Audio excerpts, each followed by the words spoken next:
Welcome to the Economy Magazine. I'm Binyamin Tjong-Alvares with the top economic reports. Coming up, as Japan's election campaign takes off, Abenomics takes center stage, and Ebola isolation curbs economic recovery in Sierra Leone. First, the headlines. The Russian Economy Ministry on Tuesday cut its economic forecast for 2015 owing to the pressure of Western sanctions and falling oil prices. The ministry slashed its forecast to 0.8%, referring to worsening economic indicators and the assumption sanctions will remain through 2015.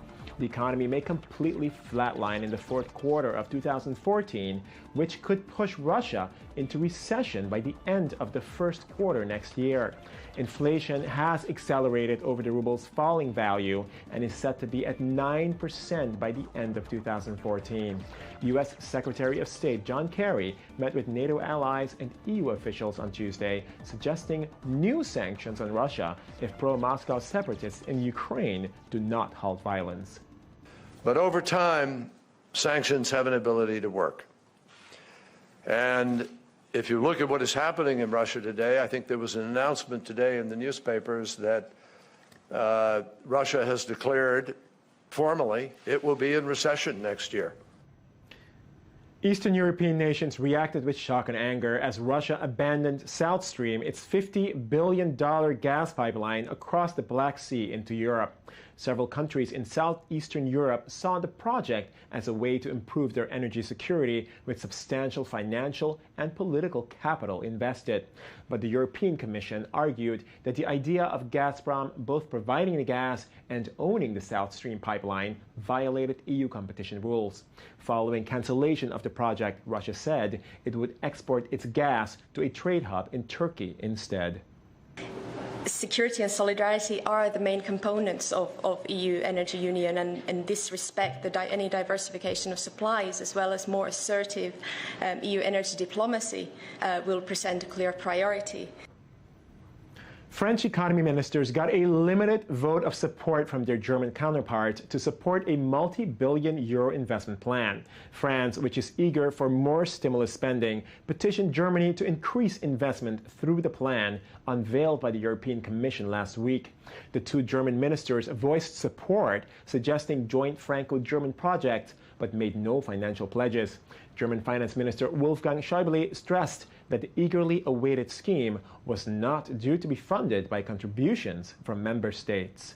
Our common desire is to be able to work on the development of Franco-German projects, which allow us, beyond the projects which we have been able to push through before, to work on energy transition, on new industrial plans, to move forward on the Juncker plan.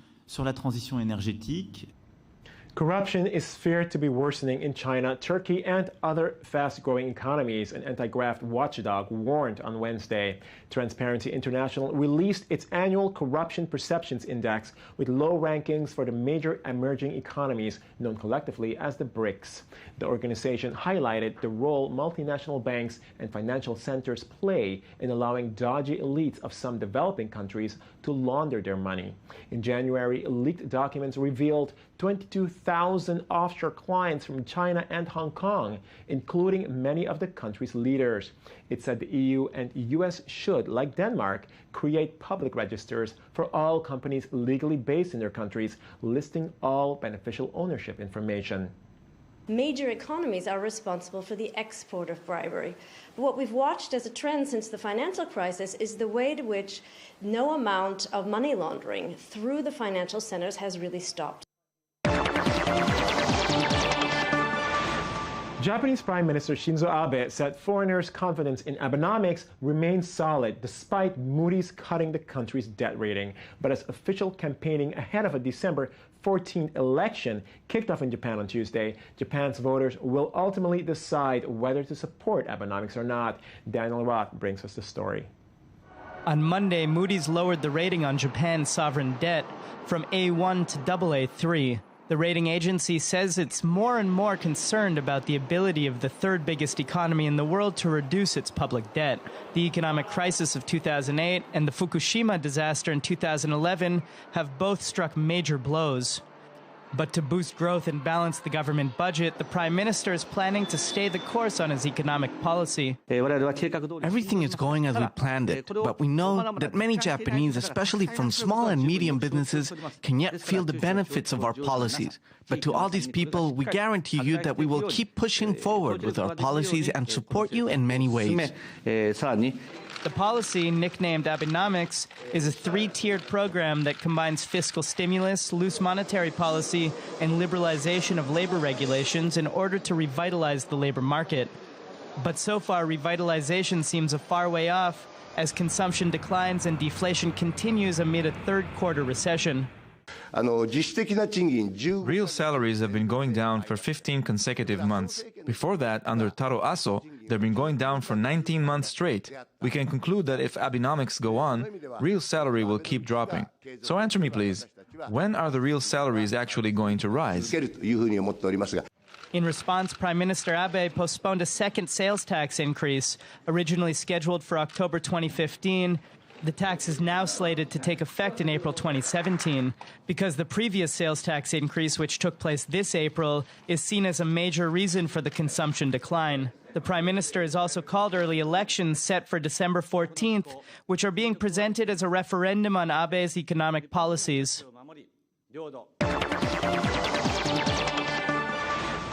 As the gears of the global economy continue to slow and inequality rears its ugly head, protests worldwide seek to raise the minimum wage. In Israel, the main labor union agreed with private sector employees on Wednesday to raise the minimum wage by 16%. But how effective is it to raise the minimum wage? Baker Tilly Israel tax expert and CPA Guy Reshtick is here today for a discussion on the subject. Mr. Reshtick, thanks for joining us. Hi, good evening. So just so I understand here, giving the poor more money essentially translates to more expenditure, which boosts the economy, right? Probably, but the question is, what would you like to achieve? Because research shows that it's not actually going to fight the poverty because we are living in a very capitalistic environment. So the questions, who is going to fund this move? Because, on one side, you have the owners of the plants who will need to take money outside of their pocket. It's a possibility. The other possibility is that maybe you and I will pay more because there will be an increase of the prices. So the question is how it's going to affect. Who's actually going to fund this increase in the minimum wage? Exactly. But at the same time, can't you argue that, when people have more money, they will spend more? And when people buy more, then maybe that will be funding, so to speak, the increase in minimum wage, no? Well, it can be. But again, research shows, no, it's not. And if you look at the past, usually when a very severe act like this is going to happen from the perspective of the owners, then something will need to happen. It can be an increase in the prices. It can be maybe firing of those employees or part of them because they cannot handle this increase. We are talking about 16% almost. Right, but prices have been rising. This is one of the reasons why people are calling for raising the minimum wage. People can't make ends meet, right? Exactly. So how do you deal? Is there a better way to fight poverty? Well, I can think of one way that we are not we don't invent it. If you look at, for example, the VAT. Which in Israel now it's 18%, 18%. If you look at the OECD countries, for example, you can see higher rate of VAT, for example, 20, 21, even 25 in Sweden and Scandinavia. But this percentage is only on luxury or other ingredients. So it's interesting. What is considered luxury? Because in Israel, at one point, oil was considered luxury, and there's tremendous taxes on oil in Israel still today. Well, don't think what can be luxury. Think what can be not luxury. Okay. For example, if you look at baby care, if you look at newspapers, if you look at medicine, if you look at commodities such as common staples that everybody needs. Yeah, well, food, for example. Why not lower the VAT on bread to 6% or even to 0%, and then this will affect the prices, for example. for example. Yeah. Okay, interesting. So why can't you have sort of a double whammy, so to speak? On the one hand, a raise in minimum wage, maybe not 60%, maybe less, and on the other hand, differential VAT rates. Well, as always, it's a question of politics, and you see how it affects. For example, let's see the zero rate VAT on apartments that the Prime Minister Lapid, well, former Prime Minister Lapid, supposes to make it as a law. You can see how it affects what is the negotiations between the politicians. So it's difficult here to pass those laws. I see, yeah. It's a question of money. Comes down to money and politics. Thank you very much, Guy Reshtick from Baker Tilly. Thank you very much for joining us. The Ebola epidemic is slowly pushed back from the southeast of Sierra Leone, where the crisis first emerged, but the government-imposed isolation in these communities impedes their recovery. Here's more. Life was just getting back to normal in Kenema, but another Ebola death has dashed hopes that this district had beaten the deadly virus. After almost a month with no reported cases, traders were tentatively starting to look forward to getting back to business as usual. But the latest Ebola case, along with government restrictions, mean workers in the coffee, cocoa and diamond industries are fearful their trades might be killed off altogether. Lack of diamonds, because the center of Kenema Kenema district, of course, has been quarantined. And each and every outskirt of Kenema is being quarantined not to come to Kenema. There are checkpoints. And even group and gathering for diamond mining has been restricted so much. They don't want groups of people. Cocoa producers are struggling to transport their harvest to Kenema. From here, exporters can take up to 2 days to travel the 350 kilometres to Freetown, from where it can be shipped across the globe. Because of this Ebola, people to travel. Because when you reach the checkpoint after 5 o'clock, you're not allowed to pass. And when you stay at the checkpoint for the next day until 9 o'clock. Starline Radio has been working flat out to keep its listeners abreast of the latest developments. Even with the outbreak on the wane, its effects on food prices and travel restrictions hasn't lessened.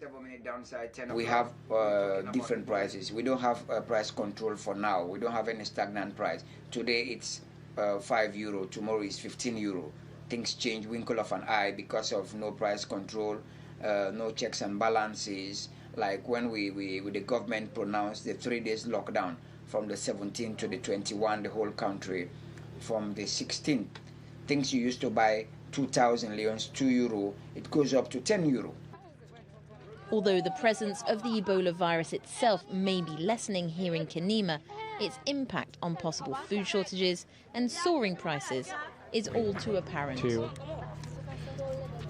And we're joined now by I-24 News reporter Daniel Roth for a look at both offbeat and remarkable stories from the World Press and Media Watch.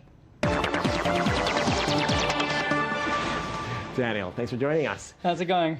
Good. So you're taking us back to Ferguson? Yes. So I don't know if you remember, it's a long time ago already. Last week we were talking about this company, Digital Ally, and their stock was going up right after news about Ferguson broke in the summer. Cameras, right? Yeah, cameras.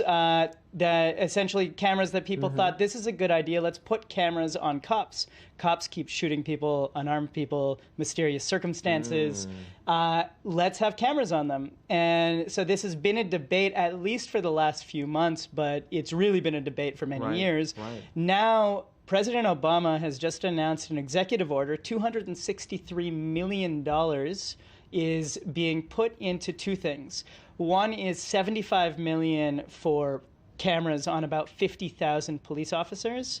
And the rest, or much of it, is going to go towards training. One of the effects of the post-9/11 budgets is that this ton of military equipment is going to police, and they don't have any idea how to actually use it. So now finally they're going to get some training on how to use these tanks that these small-town police forces have. This is great news for the defense industry. It's great news for the defense industry. It means that essentially it's, it's two things. One, it's kind of going with the stream. We're arming police with military gear. So instead of saying, let's not arm police with military gear, what the president is essentially saying is, we're going to keep arming police with military gear, but we're going to train them to use it better, and we're going to try to keep an eye on them a little more. Right. Now, one of the big arguments, one of the big questions is this surveillance? Is this sort of a breach of privacy of police, or is it transparency? Seems like right now the argument is leaning towards transparency. Of course, you know, when the public arms people in the name of public safety. I was going to say, privacy for police? Right. I didn't really get that. When you're on the job, when you've got a gun that's paid for by the public. There's no such thing as privacy. Right. I mean, you should at least be held accountable. There should be, you know, transparency in terms of what you're doing. Certainly, if you're walking around with a gun.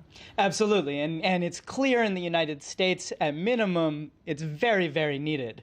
It's and so, you know, here's a budget for that. Okay. Well, thanks, Daniel Roth, for giving us more on that budget. All right, well, that concludes our Economy Magazine, your daily source for economic and financial reports at I-24 News. I'm Binyamin Tjong-Alvares. Join us again tomorrow for more on the economy.